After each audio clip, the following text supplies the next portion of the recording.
One of the greatest pieces of advice I can offer. We differ from a lot of people in our lane. You can rewrite the narrative. How can I pass that freedom forward to my children? When dealing with trauma, your protective parts are going to be triggered. And then that opens the door to deal with that in a constructive manner. How the ancient wisdom of your DNA can come forth. And one thing I know is 100% fact is that the body cannot heal when it is stuck in fight or flight. Healing is possible, and often it starts with the smallest of steps. Today, we're exploring a tender but powerful topic. So it's going to be a little bit different. I've invited 9 expert guests onto my show, give you guys their best tip, and then you can go onto their website and explore what else that they have to offer. We are discussing the topic of trauma. How can we heal and get past trauma? There's a lot of information out there that can get you to maybe address your trauma, but not how can you get past it. And that's really the goal of this episode, is what can we do to get past our trauma and not just say, well, this is how I am now. So trauma touches all of us in some way. Sometimes it's in big, obvious events. Other times it's the quiet, ongoing stresses that leave their mark on our nervous system, our relationships, and even how we see ourselves. But here's the truth. Trauma doesn't have to be the end of the story. Healing is possible. Growth is possible. And sometimes the tools that help us move forward are simple, surprising, or come from voices that we might not expect. That's why this episode is special. I reached out to 9 different people, therapists, healers, and guides, doctors, and everyday wisdom keepers, and asked them to share just one tip for navigating trauma. You'll hear their voices in their own words. After each, I'll offer my reflections to help connect the dots and illustrate how these insights can be woven into your own healing journey. And I'll also share my own perspective at the end through the lens of an herbalist, how plants can help us restore and nourish the nervous system as we integrate our stories. Let's listen. So our first contributor to this episode is Emprima. She's a doctor of metaphysics, Army veteran, and founder of Emprima Metaphysical Training. Her upcoming book, Trauma Whispers Before It Roars, draws from military service, qualitative research, and years of coaching to help people reconnect mind, body, and soul. Let's hear what she has to say. One of the greatest pieces of advice I can offer is honoring that we didn't know what we didn't know. So often, and I work with my clients, it's true to my own journey, where there's such judgment, like I should have done something better. And that was like, I carry so much shame for this action, but we didn't know what we didn't know. We didn't have other choices. And we look back and we judge as if we had so many other choices, but I could have done this and I could have done that. But the truth was, many of our choices in life are because we get backed into a corner or because we get limited in a state of frustration of not knowing what to do next. And so we can't come at that with judgment. We have to come at those perspectives of our life, the chapters, with grace and compassion. Otherwise, what do? Is we're just hurting ourselves and punishing ourselves as secondary victims of things that occurred in the past. And that's not helpful. That doesn't get us anywhere. It doesn't bring us growth. So the best advice I can give myself, the best advice I can give you, the best advice I give my clients, honor what you didn't know, honor the resources you didn't have, honor the support you didn't have, honor the choices that were made, learn from them, grow from them, and use the wisdom now that you have to help other people have more resources and more choices. And that really, really changes a community. What I love about Annie's insight is how it lifts the heavy burden of judgment we often place on ourselves. She reminds us to honor what you don't know. Trauma survivors often replay the past saying, I should have known better, or I could have chosen differently. But as Annie points out, in those moments, we had limited choices and resources. This resonates deeply with what Gabor Mate teaches. This trauma isn't about the event itself, but about how we adapt to survive. Looking back with compassion instead of criticism is a radical act of healing. But here's the question Annie's work raises. What becomes possible when we stop punishing ourselves for decisions made in survival mode? Her Emprima methods blend psychology, neuroscience, and spirituality to help people transition from self-judgment to self-compassion. And the research suggests that this shift isn't just emotionally easier, it actually accelerates healing.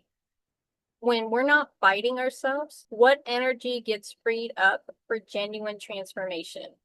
Annie's message invites us to stop punishing ourselves as secondary victims and instead use our wisdom to help others. So our second contributor comes from Beth and Jana. They're bio-spiritual guides to combine Reiki, intuitive astrology, and plant spirit medicine in their proprietary soul line constellation methodology. They bring Christian faith with energy healing, creating accessible tools for everyday life. Hi, I'm Beth. And I'm Jana. And we're from Mind and Body Symmetry. We do energetic healing and guidance that blends Reiki, intuitive astrology, plant spirit medicine, and modern mystic tools. And we created our own methodology called Soul Line Constellation, and it is a way to release old patterns, trapped emotions, and ancestral baggage, even limiting beliefs, so people can live free and aligned lives. Our passion is to teach people how to listen to their own intuition. We help people slow down enough to connect with the divine within themselves so their yeses and nos come from a place of alignment. It's just about tapping into your body's wisdom and living in a way where healing isn't separate from life, it is life. We differ from a lot of people in our lane because we come from a Christian background. Mm-hmm. I tend to say divine a lot. Jana tends to say Jesus. Jana Jesus likes and God, to, yeah. Jana quotes a lot of scripture, whereas I tend to not. But we do come from that Christian side of things. Yeah, and we met in church. We're big on wanting you to figure out how to live your life in the normal way of living, where you're not going to spend an hour in meditation every single day. Right. I don't have the time, and my brain just, I don't know, it's hard for me to slow down. I start thinking about all the things in my life. So we're not going to give you a step-by-step instruction book. What we're going to give you is different little tools, and you will choose what aligns best with you. Yeah, and we're big on community. We call it Soul Tribe. And to just kind of walk alongside you walk alongside us. This brings a connection that helps us to both encourage each other, empower each other, and we help you by giving you some tools that you need and help you just to connect to your own wisdom, really. Yep, so Jana does some astrology stuff with the Astro Sky. We also both do a soul line methodology that we've created to help remove energetic block, old patterns, old belief systems, ancestral baggage, past life stuff, all of that. You can book a session with us. That's where we'll work through both of those modalities with you. We do a lot with Reiki and chakra rebalancing as well. We also, do those moon gatherings. Jana's created a bio-spiritual guide named Sharla that runs off of a custom chat GPT, so you have that at your fingertips anytime you need. It's like a monk in your pocket. A monk in your pocket. I like that.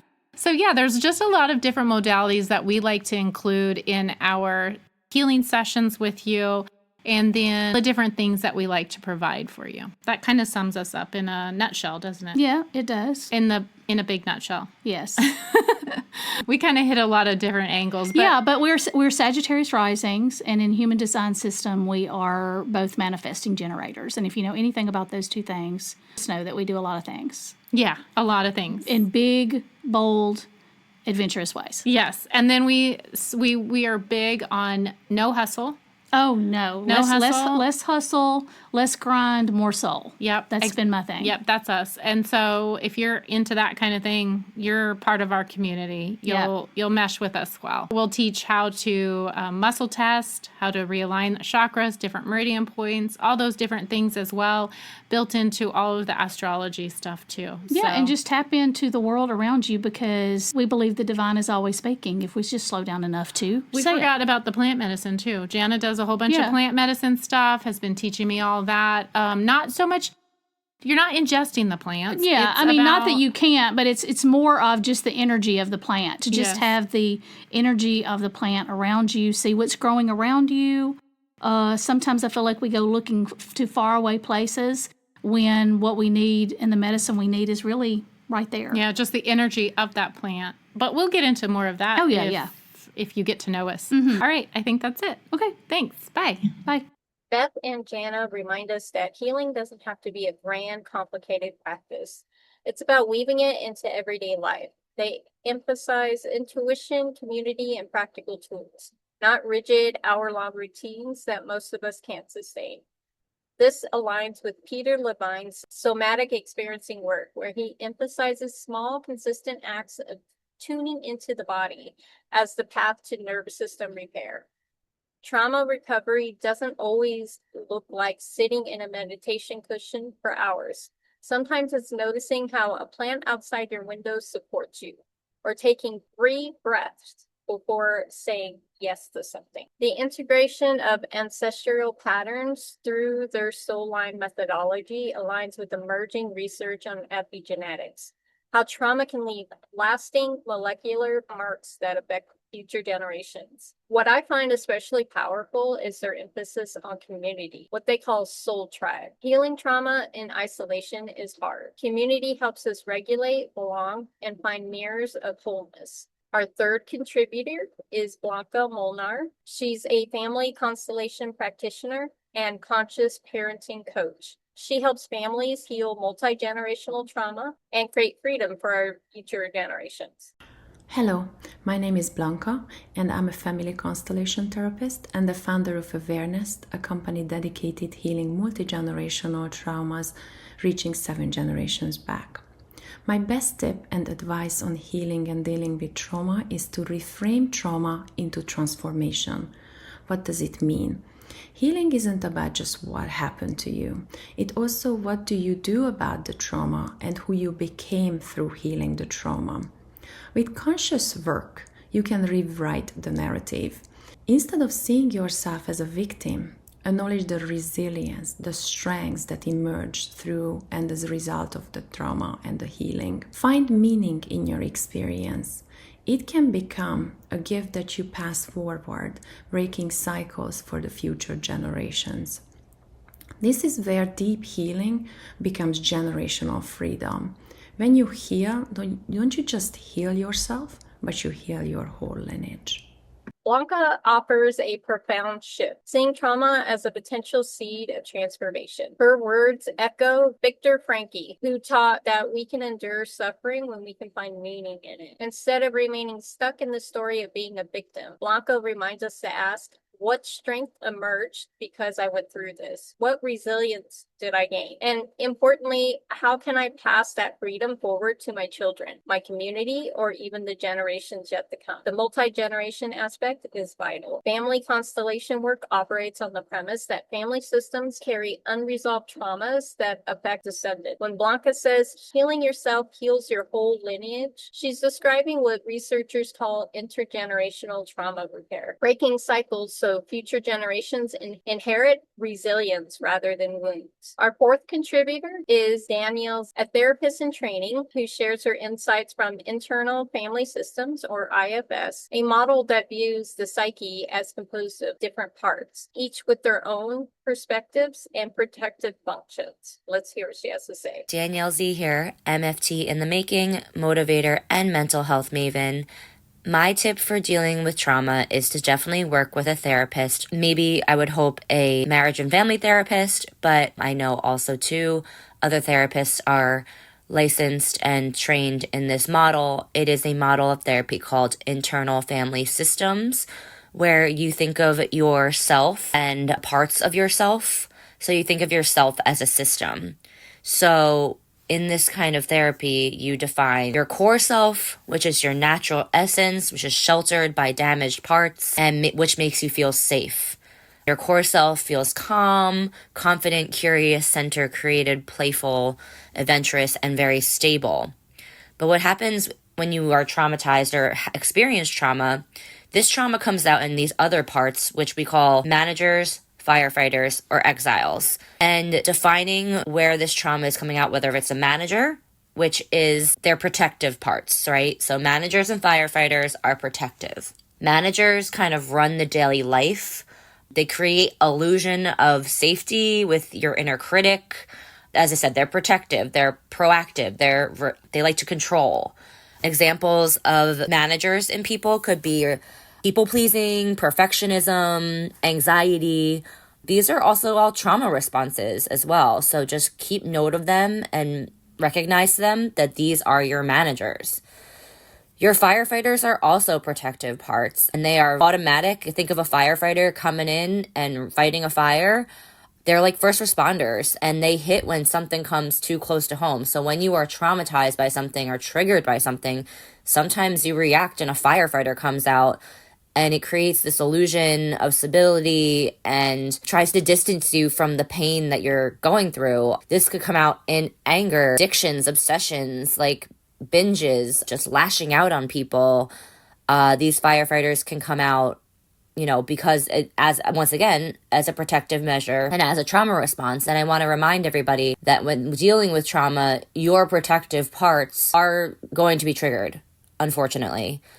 And it's really important in this model of therapy to define what these managers and what these firefighters are and what your parts are, so you can recognize them, you can acknowledge them, you can even speak to your parts, and then you can process them and get to know your parts, especially after dealing with a traumatic event in your life. And the last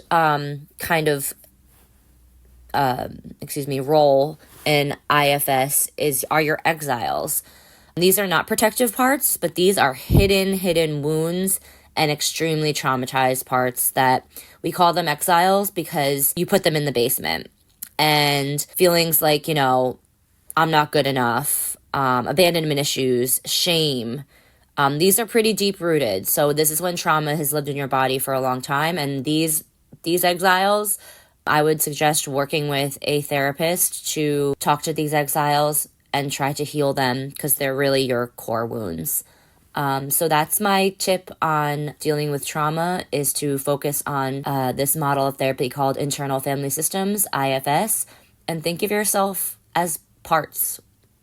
Danielle introduces us to Internal Family Systems, developed by Richard Schwartz, which has become one of the most effective evidence-based approaches for trauma. Her explanation of managers, the planners and controllers, firefighters, the emergency responders, and exile, the wounded parts we've hidden away, gives us a framework for understanding our seemingly contradictory behaviors. That people-pleasing perfectionist isn't weak. It's a manager trying to create safety through control. That angry outburst isn't irrational. It's a firefighter desperately trying to protect you from pain getting too close. This perspective is revolutionary because it removes pathology.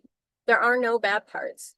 Even self-destructive behaviors or attempts at protection by parts that are stuck in the past and still fighting old battles. Research shows IFS effectively treats PTSD, anxiety, depression, and eating disorders by helping people develop a compassionate relationship with all aspects of themselves. So far, we've heard about grace, intuition, transformation, and integration. The wisdom of these conversations is profound, and we're only halfway through. Let's keep going. Our fifth contributor is Dr. Gregory Hyde and Elena Marr. Dr. Gregory Hyde is a board-certified otolaryngologist with over 25 years in medicine, combining conventional practice with energy-based healing. Elena Marr is a naturopath who documents the connection between emotions, toxins, and emotional and physical health. Together at the Beta Institute, they use sound to identify and release stored trauma. Let's hear what their tip is. Hi, I'm Dr. Greg Hyde, and this is Elena Marr at the Beta Institute. Hello to everyone. We work together as an MD, PhD, and a naturopath, helping people identify problems in their body that are keeping them from being their optimum versions of themselves. And we've been working together for more than 8 years. We'd like to share with you some of our ideas about trauma and how that can affect people's health today. One of the best definitions that I've ever come across regarding trauma is that trauma is any event in our lives that forever changes the way we view ourselves and our relationship to whatever happened to us. In other words, anytime we say, I'll never do that again, or I never want to have that happen again, we've now put a filter which can act as a barrier to integrating and interfacing with that aspect of our lives again. And that can cause physical, emotional, spiritual manifestations in our health. And we often are asked, what do we do differently compared to everyone else that is working with trauma to address it? And what we do is basically we use sound as a way of interfacing with the body and to identify an area where a specific trauma can be held. And it could be in an organ, it could be in a fascia, it could be in a function of the body, it could be in a part of the brain. So we basically identify where that event is stored, and then kind of gently start a kind of like a communication or reconnection with a part of the body that we just separated from, or that was kind of, some people call it fragmentation, which is a way, repression, and it's a way to just basically help us feel safe, or to deal with stuff that wasn't fun the first time. Yes. Yeah, our subconscious goes to great lengths to try to repress memories of those things so that we don't live them over and over again. But our dealing with it is to, in a loving way, bring it back to the cognitive sphere, and the sound allows us to do that, to where we can identify the exact time and date of the person's life when the energy changed in that part of the body, and then that opens the door to deal with that in a constructive manner and to release the patterns that have been frozen in that area and to restore new energy flow and vitality to that area of their health. So, as with anything, a traumatic event can have both a negative consequence and as well as a positive one, and that's what we try to turn traumatic events into, to help people realize, well, this allows you an opportunity to make a course correction or to do something differently so that you can avoid that happening again, but can do it surrendering yourself to the wonderful blessings that the universe and God has for us. Mm-hmm. Yeah, and I think that one very important aspects of stored trauma that not many people talk about is that it reflects in the way that we sleep, in the way that we process hormones, in the way that we digest our food, in the way that we detox, in the way that our skin is keeping healthy, or if we have like a skin tag, or we have a kidney stone, or we are allergic to a certain kind of foods, or we may have a tendency of some tenderness in our breast sometimes. Sometimes our lymphatic is not flowing as smoothly as it should. All of these are a physiological representation of a trauma. So when people say, well, Ellen, I'm really allergic to almonds, certainly that doesn't have anything to do with trauma. Well, actually it does, because when we listen to the body and we interface with the body, with people that are allergic to almonds, for example, we find that there is a disturbance or kind of like a disharmony in the vibrational energy of the body, right in the area of the amygdala. So the amygdala is the part of the brain that actually looks like an almond. Sometimes you may find people that don't tolerate beans very, very well. They just kind of have a lot of gas, or, and then we find that there is a trauma that's actually stored in the kidney, which looks like beans. So we really connect the physiological response to stress with the traumatic event, with, going back to where it originated, and which safely, and most importantly, with unconditional love. Mm-hmm. A lot of people feel the love that we have for each other and saying, you just kind of bring that same love when you work together for us. And so people kind of feel safe as they gently reconnect or bring awareness to a part of the body that just wants to be a part of you again, that wants you to be whole again. To be reintegrated and fully functional. Right. And then the interesting thing with the technique that we use using sound is that as the body accepts this new message, this new way of being, and releases the old patterns that were caused by the trauma, the sound changes and we can sense it. The individual we're working on can sense it. So it's kind of a biofeedback type of mechanism so that we know that new energies are now in this area and then new patterns are being established. And then we can ask the individual's body, well, what do you need to sustain this new pattern? Is it a food? Is it a nutritional supplement? Is it a color, a flower essence? Is it a certain gemstone? Is it a geometric pattern? And we can try each of those with the sound to find the optimum combination of things to reintegrate the energies in that area of the body.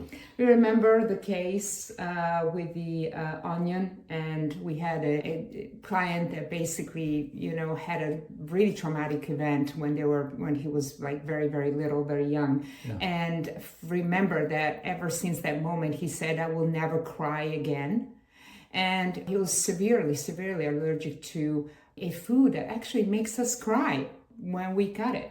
Onions, right? Yeah. And so as we worked with the trauma, we really reintegrated gently the onions back in their life, as well as, supporting it with other, herbals and homeopathics. But really I think that the first thing that he did is just use onion powder to season his food, and really allowing himself to grieve something that he hadn't grieved for a very, very long time.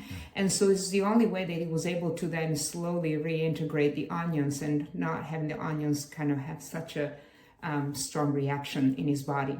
So, it's just everyone is really different, but the gentle love and unconditional love that comes from a good team that works with you, not only, but what's the other aspects in life that gives you unconditional love? It's nature. It's God's creations. Right. And the onion is God's creation, and the almonds is God's creation. And really those just kind of are part of this world and part of you, and just want to be part of you again.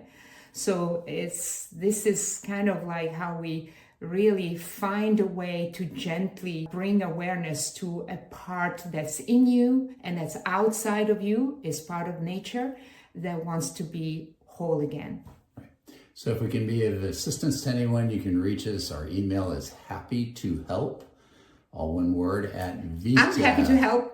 Vita, Vita.science. Vita.science, and that's our website, Vita.science for the Vita Institute. I'm Dr. Greg Hyde. And Elena Marr. And we're happy to have spent this moment with you. Have a wonderful day. Many blessings. Imagine being able to identify the exact date in someone's life when trauma gets stored in a specific organ. Not through traditional talk therapy, but through sound frequencies that somehow communicate with the body's tissues. It sounds almost too fantastic until you start looking at the research on vibroacoustic therapy and its effect on the nervous system. Here's what makes their approach fascinating. They're a board-certified MD, PhD, and a trained naturopath working together, bridging allopathic medicine with what they call biophysical and energy-based healing modality. What's particularly intriguing is their concept of fragmentation, that trauma causes us to unconsciously separate from parts of ourselves or our bodies. The bigger question the work raises, if trauma creates frozen patterns in specific body locations, and sound can identify and release those patterns, what becomes possible that traditional therapy can't reach? And when they say the sound literally changes as the body accepts new messages, offering real-time biofeedback, what exactly is being measured and how does it work? Their work points us back to unconditional love from each other, from nature, from God's creations. Trauma isolates, but love reinvigorates. So our sixth contributor is Sharla, Trout, and Garret. They offer trauma-informed retreats on 45 acres in Middle Tennessee, using gene keys and human design to help people unravel emotional baggage in nature's supportive environment. Their work emphasizes listening to the body in the moment. Let's hear what their tip is. Hi, I'm Sharla from Soulful Waters, and I'm here to discuss a tip that we use for other people who come out to our retreats here on 45 acres in Middle Tennessee. And Garret and I use this also for ourselves, because being out here for the last 8 years, we've had a lot of practice unwinding, unraveling, decompressing from the life that we've been given, the life that we've chosen, and all the emotional baggage that comes with that, and including our childhood trauma. So we've worked with Gene Keys and Human Design to kind of look at the human blueprint, and then we go deeper into the individual with more in the moment aspect. So we're showing up to honor the moment and what's coming through. What is the cycles? What are the stories? What is the emotion that wants to be seen, felt, heard, received, whatever that looks like coming through that person in the moment. Because when we are constantly bombarded in life with the lists, the to-dos, work, caregiving, all of the things, it's a constant way of living. We're in a space of a program that's been given to us, so this is how we have to do to be productive in our day. And we don't have time to give ourselves that availability to touch inside of that emotion when it arises, because maybe we are out in public and we don't have that safe space to be. We don't have a way out. So we sit with that. And more than likely, we're bypassing that to get to the next moment, to just get through the day. And at the end of the day, are we in a safe space to unravel that and feel inside of it and give ourselves that time to be with that emotion that's coming through, to see where it was triggered, what's the emotion? Is it grief? Is it sadness? Is it anger? We have really suppressed ourselves in our society and our emotional availability. So we speak in smiles, and although the anger sits there, we are very attuned to the space around us to appease the atmosphere, because our emotions aren't allowed inside the space. And this has been a real detriment to our being, because now we hold it all in and we bottle it up, and we have an explosion, right? When it hits the fan, we blow up. And instead of blowing up, we're learning how to be aware of the emotion in the moment. So consciously listening to our body, feeling the tightness that may arrive, feeling the feeling, and instead of having an outburst, like having to step away, or just going deeper inside of ourselves to be okay with how we feel.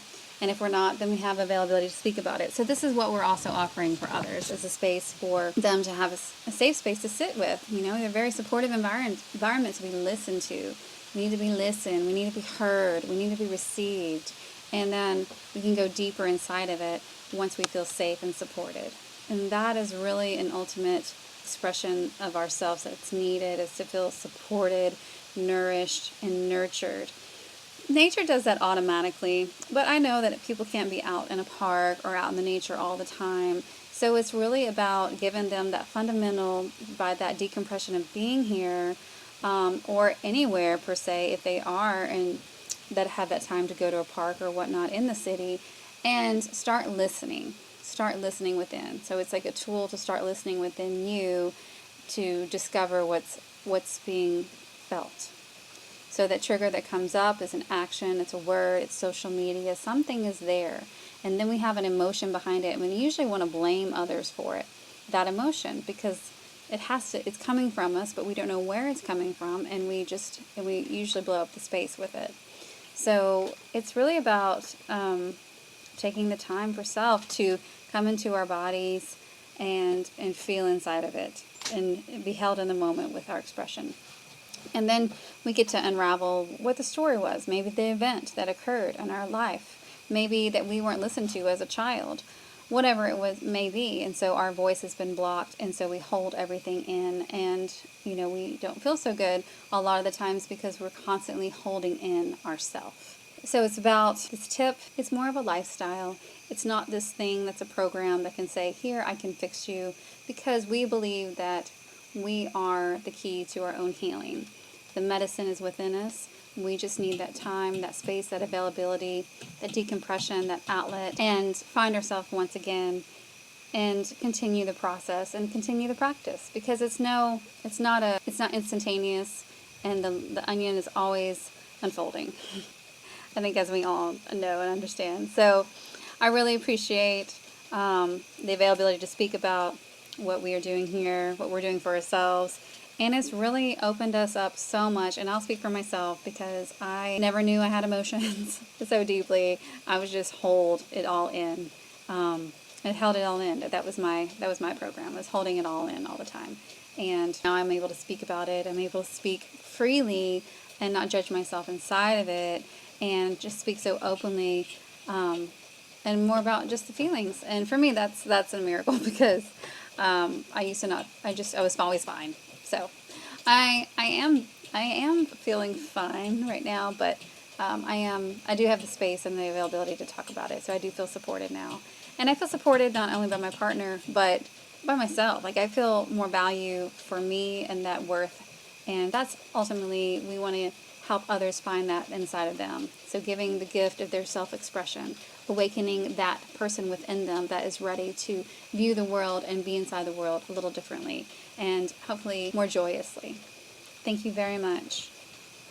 What Sharla and Garret emphasize is something so overlooked in our culture: making space for emotions as they arise. Most of us bypass them to get through the day, but ignored emotions don't disappear. They build until they explode. Sharla named something most of us live with but rarely acknowledge. We're constantly bypassing our emotions. We're at work, we're in public, we're caregiving, we're on the to-do list treadmill. An emotion surfaces and we think, not now, I don't have time. There's no safe space for this, so we push it down and keep moving. But what happens to all those unfelt feelings?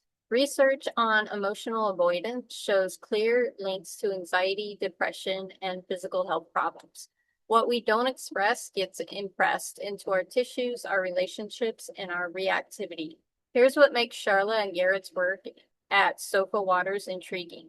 They're creating what they call availability, time and space to actually feel what's been accumulating, not in a therapeutic office, but in nature, which they believe does that automatically. They provide the nervous system what it needs to feel safe. I especially appreciate the reminder that healing is not a quick fix, it's a lifestyle.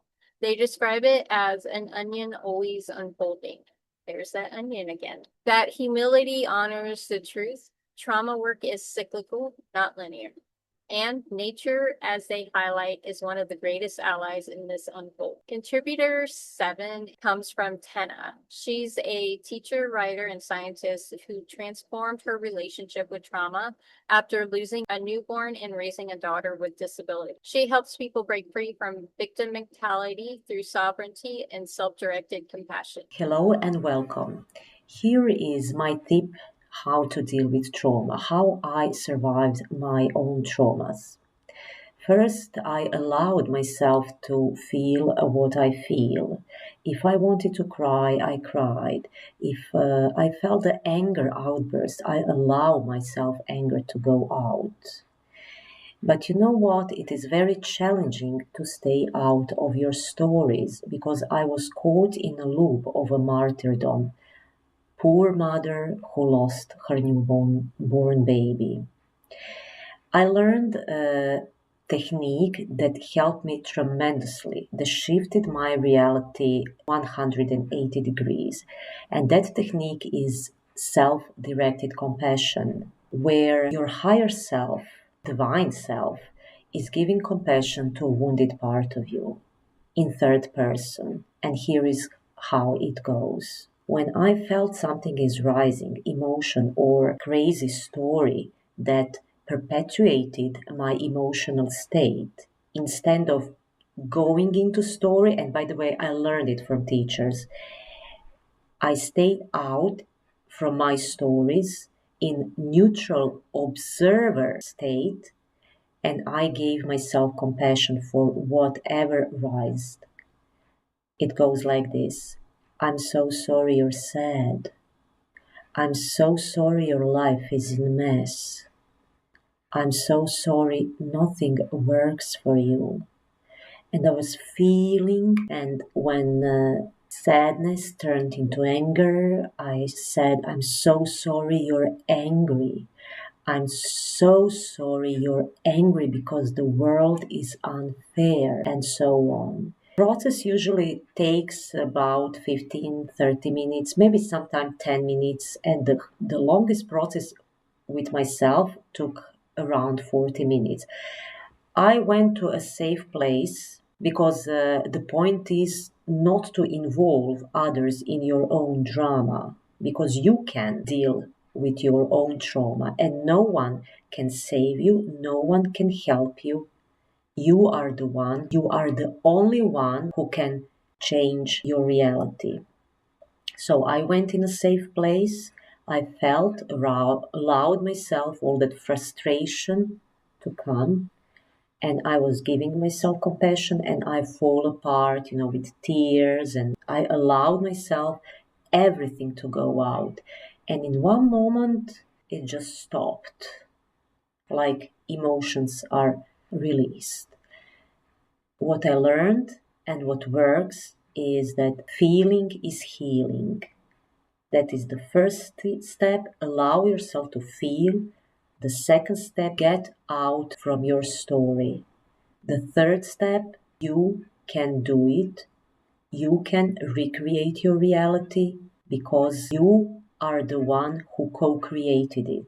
And the world around us is our own mirror. By using self-directed compassion, in my case, it gave me power in my hand. It helped me to realize that I am not the victim of my circumstances. And if I could do that, you could do that as well. Tena's practice of speaking compassionately to herself in the third person is powerful. I'm so sorry you're sad. I'm so sorry life feels unfair. This creates distance from the story while offering real compassion to the wound. This isn't just about spiritual bypassing or toxic positivity. There is actual research backing the power of self-distancing and processing difficult emotions. Studies show it helps people work through feelings without becoming overwhelmed or lost in. Kristin Neff, one of the leading researchers on self-compassion, notes that speaking to ourselves with kindness activates the same soothing systems as when a caregiver comforts a child. Tena discovered this truth intuitively, and it gave her the strength to step out of victimhood and into sovereignty. But here's what makes Tena's approach worth exploring. The combination of feeling everything fully while staying out of the stories that perpetuate the emotions. She allows herself to cry, to rage, to fall apart, but from a place of neutral observation, giving compassion rather than feeding the narrative. Her closing reminder is empowering. No one can do this work for you. Compassion turns the key, but you must be the one to open the door. Contributor number 8 is Kristin Folts. She's a TEDx speaker, author, and founder of Harmony Hill Willstead. As a trauma-informed energy healer, she combines nature-based healing, nervous system regulation, and inner child work in her regenerative farm in Tennessee. Hi there, my name is Kristin Folts. I'm here today to talk to you about my best tip for dealing with trauma. I am an intuitive, trauma-informed energy healer and neurospicy mama. And so I have walked the gamut of healing trauma professionally and personally. And what I have found is the best way to heal, deal, work through trauma is through nature-based healing. And so what that looks like for me is I have been in the process of building out and creating Harmony Hill Willstead. Harmony Hill is a trauma-informed, nature-based, regenerative wellstead, combining homestead and wellness together, making it the wellstead. And what I have found in my personal healing journey of trauma, leaving a soul-crushing relationship and working with children from foster care and working through the dynamics of trauma healing from an emotional level, an energetic level, and a body-mind correlation, is when you connect with Mother Earth and the healing frequencies that are available by just going outside and grounding your energy. It is amazing to see how your nervous system regulates, how the chatter in your mind quiets, how the ancient wisdom of your DNA can come forth and speak healing and peace and joy over an overactive, reactive situation. In my trauma-informed healing work, giving yourself permission to heal has been a pivotal part of the trauma healing process. For me, being able to identify where in my body am I holding the stress or the feelings of feeling unsafe or inept or anxious or afraid or resistance, where am I feeling that in my body? and being self-aware to give myself permission to feel safe and be safe. Giving myself permission to say, I know I'm physically safe, but I'm feeling emotionally unsafe, or I am feeling judged or belittled or criticized by someone else who's having their opinion brought to my attention. And one thing that I can tell you is when you are on your trauma healing journey, especially because you're going to be giving yourself permission to explore things that you've probably stuffed down or told yourself, I can't deal with that right now, or it's unsafe to have these feelings. It's unsafe to have a voice, have an opinion, stand up and rise up. Those things make our body feel unsafe, especially when we have experienced trauma. But by giving yourself physical permission to stand in your authentic voice and have an opinion, have a thought process, tell yourself, your inner child, I am safe. It is safe to be heard. It is safe to be seen. It is safe to be loved. It's safe to be accepted. When you go through that physical process of telling yourself, it is safe to be X, Y, and Z, you are giving yourself a physical opportunity to embrace the healing journey and embrace how trauma is impacting you on a physical level. But you're also giving your inner child permission to feel and experience. And that's one of the beautiful things that I help individuals through my healing trauma work with Healing Home Coaching and with Harmony Hill Wellstead is connecting ourselves back to our inner child, back to nature, back to Mother Earth, and allowing ourselves permission to embody our authentic voice, embody the parts of us that we have hidden away because trauma said it was unsafe. Giving ourselves permission to embody a voice and stand in our power, stand in who we are as our right as a human. These are all good ways to begin to prime your nervous system to calm itself, to become more balanced, to become more aligned to peace. For my mamas who have kiddos that trigger them, that is your inner child speaking up and saying, I don't feel safe to XYZ. And that comes out in mom triggers. And that's why in dealing with trauma, giving your inner child permission to heal, giving your inner child permission to express and embody will then bring more peace into your own nervous system. But that also will allow your family to feel the peace. And they can begin to co-regulate your peace into their nervous systems, into their environment, into their ability to handle stress more effectively, more peacefully.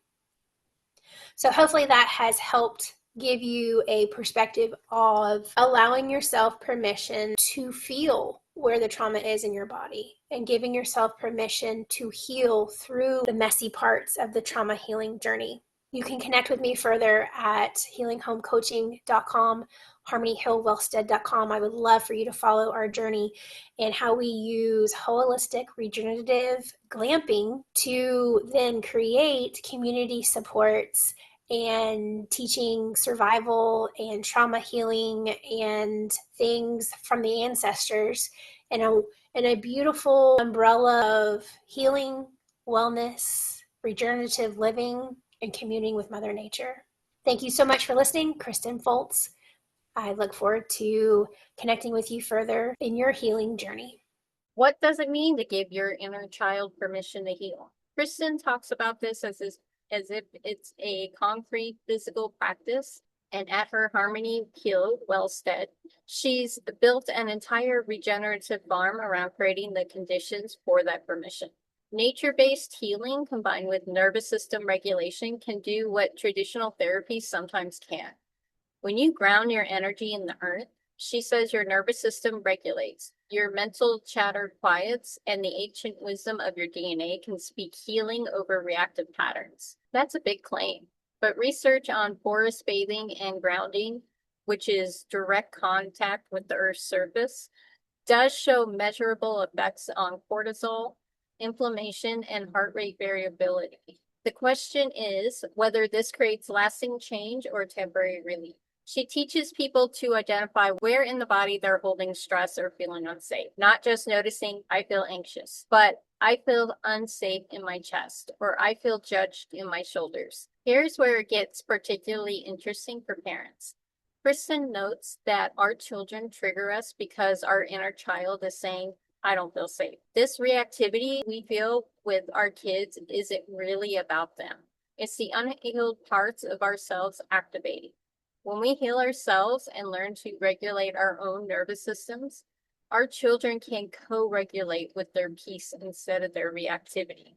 This points to something profound about intergenerational transmission. We're not just passing down genes and stories, we're passing down nervous system patterns. Our children literally attune to our state and learn regulation or dysregulation through that attunement. The bigger question her Harmony Heal Wellstead raises, what becomes possible when we combine homesteading, regenerative art agriculture, nature immersion, and trauma healing? She's creating what she calls a wellstead, blending wellness with homestead living. Can getting your hands in soil, caring for animals, and living close to natural rhythms actually rewire trauma responses? And if so, what does that say about how disconnected from nature most healing modalities have become? Our ninth contributor is Bethany Eller. She's a trauma-informed licensed massage therapist specializing in Jin Shin Do acupressure and lymphatic drainage. She works in Mindstream Integrative Medicine, helping clients understand the physical manifestation of trauma in their bodies. Hey, it's Bethany Ellers with Bethany Ellers Restorative Therapies, and one thing I know is 100% fact from all of the clients that I've worked with as a trauma-informed licensed massage therapist is that the body cannot heal when it is stuck in fight or flight. It has to feel safe for things to move. So the body has to move toxic waste naturally through an intricate drainage system known as the lymphatic system. So without the body's ability to eliminate waste known as lymph, no healing or restoration can really occur, and the toxins, again, they just start to accumulate and build, and it leads to a whole host of health concerns. So the diaphragm is the pump that moves the lymphatic system, and it works with the breath, right? The diaphragm and the breath work very hand in hand. So here's a connection between trauma and the lymph. Lymph flow is dependent on the breath and movement of the diaphragm. The diaphragm is the pump that moves the lymphatic system, the fluid, right? So what happens is in fight, flight, or freeze, our breath becomes very altered because literally our breath freezes, right? We hold our breath.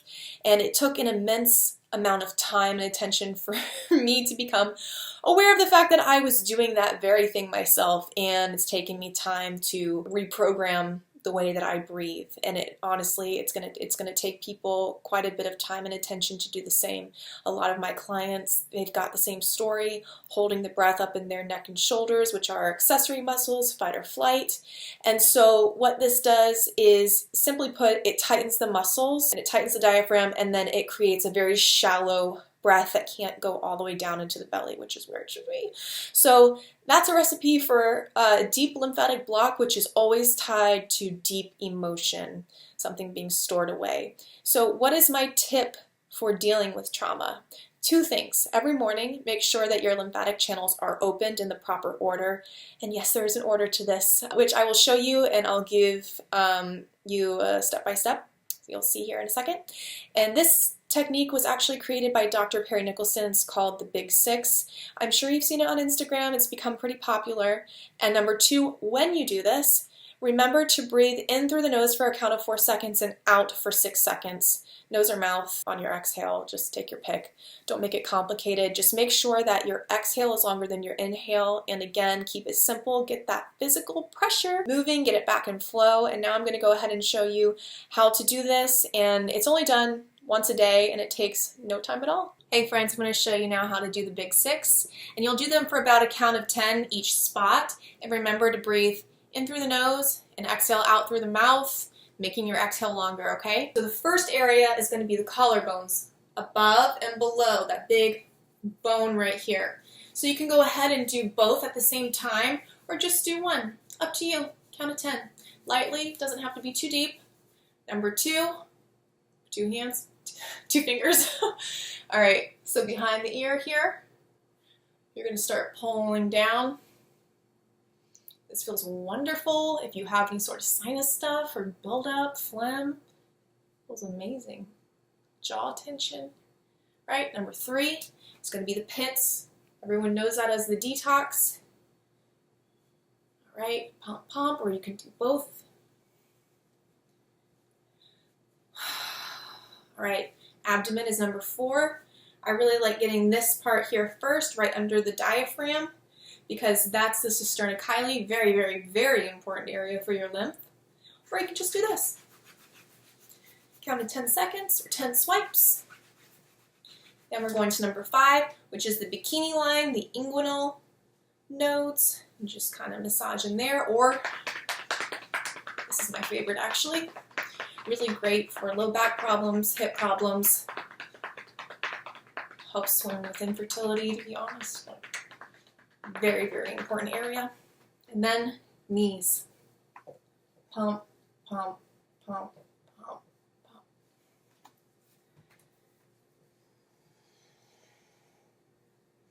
And then bonus, if you'd like, you can start rebounding. So just start doing that, and that gets everything moving. Do it for like a minute or 2. You'll feel amazing. It's like a shot of espresso in the morning. So have fun.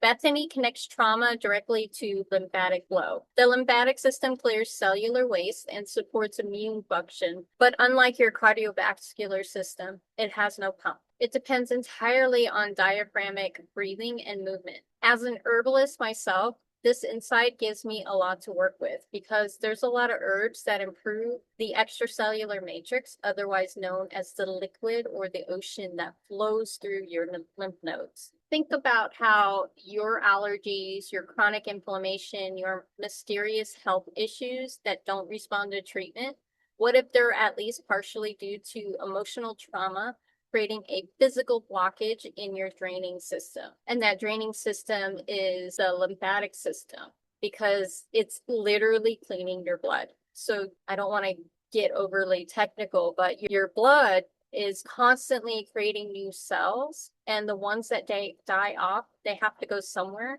and it flicks them into the extracellular matrix, which is the liquid that flows through your lymph nodes. So when your lymph nodes are getting inflamed and they'll get maybe right here, they get really big, often backed up with cellular waste. Just laying there is not going to heal it. You have to get that fluid moving again. But we can discuss that on another episode if you guys are interested in learning more about the extracellular matrix and how the lymphatic system actually works. There's herbs you can take, a rebounding and all that kind of stuff. But it's fascinating that she's also linked emotional blockages with how your body's waste removal system works. The technique that she demonstrates, Dr. Perry Nicholson's Big 6 lymphatic drainage sequence, takes minutes and can be done every morning. But the real intervention is the breathing instruction. What makes Bethany's work particularly intriguing is the integration of Jin Shin Do acupuncture with lymphatic drainage taught by Dr. Perry Nicholson. She describes this as intentional and deep emotional work for the person seeking true transformation. Could this be why some people struggle in talk therapy? Because their bodies haven't been given permission to shift out of survival mode? The 10th and final contributor is me. I'm not going to say I was saving the best for last, but I wanted you guys to hear our expert guests first. So I wanted to share more about how herbs can be a powerful ally in trauma recovery. And most people don't realize this. And you can get very, very specific. Most of the people online are giving very general advice and not specific for you. And a good herbalist will get very, very specific about how your constitution, whether it's in balance or out of balance, and based on your very specific symptoms, including physical symptoms and the way trauma is looping inside of your mind. Not everybody wants to get that detailed, but it's really important when you're needing to recover from a physical ailment that the mental and spiritual aspects of your health be addressed. And so an herbalist will spend like an hour asking you all kinds of questions that you're probably not used to if you've only been to a doctor, because the doctor only spends 5 minutes in a room with you. But let's continue. So herbs can be a powerful ally in trauma recovery, especially when it comes to supporting the nervous system, because trauma doesn't just live in our memories, it settles in our bodies and our nerves and in the way we respond to the world around us. So I was trained over at the Matthew Wood Institute of Herbalism and consider myself a forever student. I'm always learning something new. So here's an easy tip that is safe for everybody to do. And frankly, this is something most people need to be doing. When I think of nervous system healing, the first herb that comes to mind is oats. Not the kind that's in your breakfast bowl, but the fresh, milky tops of the oat plant. Herbalists call oats a tropo restorative, which is just a fancy way of saying they actually feed and rebuild your nervous system. I like to think of them as a balm for frayed edges. They don't sedate you or force you to relax. They just remind your body how to feel safe again, sip by sip. Oat straw tea is something I personally take because I am dealing with most likely MS, and that's basically inflammation on your nervous system. The inflammation eats away at what's called the myelin sheath, which is just a fancy word for saying the fatty protective area surrounding the neurons. It'll eat away at that and then attack the neurons. That's when we get all kinds of symptoms, both physical and mental. It's when you have an attack, it can be hard mentally to recover. I actually think the mental part is the hardest part, but what oats do is it's considered a nutritive for your nervous system. So you're actually feeding your nervous system, and people don't stop to think that your nervous system needs specific nutrients. Now, when you feed yourself specific nutrients, you don't feel those effects right away most of the time. That's something that gets built up over time, and you slowly start rebuilding your body. When you start taking oat straw tea or milky oats tincture, because that's really the only way you can get milky oats, because you have to tincture it because while it's fresh and still milky. That's not something you can buy dry, because then you're just buying oat straw. It builds resiliency inside of your nervous system so that when you do come upon stress, your nervous system doesn't overreact. It's able to handle the impact of that stress. You're able to roll with the punches easier instead of overreacting. So if you find yourself overreacting, yes, there's a mental component, but there's also a nutrition component, and that's what tea does for your nervous system. So you're feeding your nervous system, you're building that myelin sheath back up. But if you're a trauma survivor, you also need to rebuild your nervous system right back up, because most trauma victims are lacking in a lot of nutrients, and that's something that's also not talked about a whole lot. I did talk about it in, I believe, my 3rd episode on the physical effects of mental health. You can go back and watch that episode if you're curious to learn more. But mostly that's my perspective. So you do need to nourish your nervous system, but there's a lot more you can do for your mental health that nobody talks about. So I'll give you a couple more examples that I find important. So another favorite of mine is actually black cohosh. So many people think of menopause when they think of this plant, but just a few drops of the tincture is great for stalling those dark looping thoughts of how nobody cares about you and bad things will always happen if you try to do something. So what's the point? This is a little known fact about this herb. Just a few drops. It can be taken by both men and women, and it can stop the loop. So it's not going to necessarily change your emotions, only you're happier. No, it can stop you rethinking, looping in your mind over and over again. So if you want to be happy, there's other herbs for that. This just stops that dark looping in your mind. So this is a little known fact that I learned from herbalist Sean Padraig. So Sean is amazing when it comes to using herbs for mental health. And I'm so glad I took classes from him on that subject. So I've seen it in action, and I actually also used it on myself. So because you can also get stuck in these loops as a woman a week before your period if you produce too much androgen. Androgen is kind of like it is a hormone, but it's kind of a pre-hormone. When your body produces hormones, it goes through many stages, and one of them is the androgen stage. And from androgen, it can turn into progesterone, estrogen, or testosterone. But if you produce too much and it's just floating around in your body, it can produce very dark thoughts like nobody likes me, nobody cares about me, these things.